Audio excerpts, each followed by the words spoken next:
आजच्या कथेचं नाव आहे ज्येष्ठा गौरीची कथा।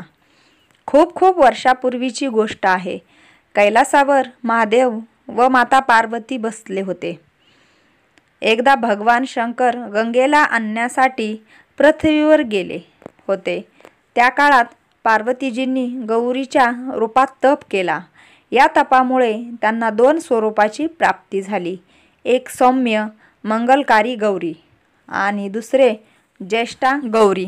ज्येष्ठा गौरी या थोड्या कठोर परंतु सत्याचे पालन करणाऱ्या देवी होत्या।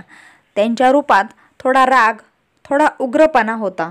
लोक त्यांच्या पूजेने संकटे, दुष्ट शक्ती आणि दुःख टळते असे मानू लागले। कथेप्रमाणे एकदा असुरांचा प्रकोप वाढला। पृथ्वीवर दुष्काळ, रोगराई आणि दुःख यांचे साम्राज्य निर्माण झाले। देवता चिंतेत पडल्या। तेव्हा भगवान विष्णूंनी सांगितले, ही सारी दुःखे दूर करण्यासाठी ज्येष्ठा गौरीची आराधना करावी लागेल।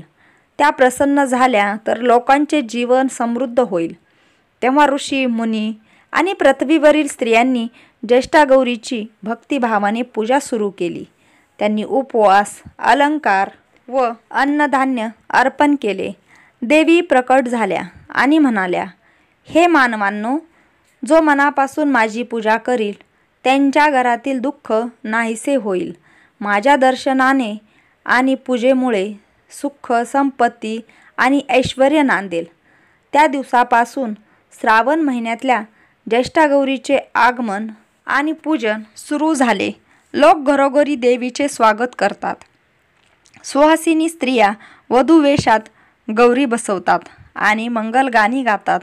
असे मानले जाते की गौरीचे आगमन म्हणजे समृद्धी व मंगलाची सुरुवात।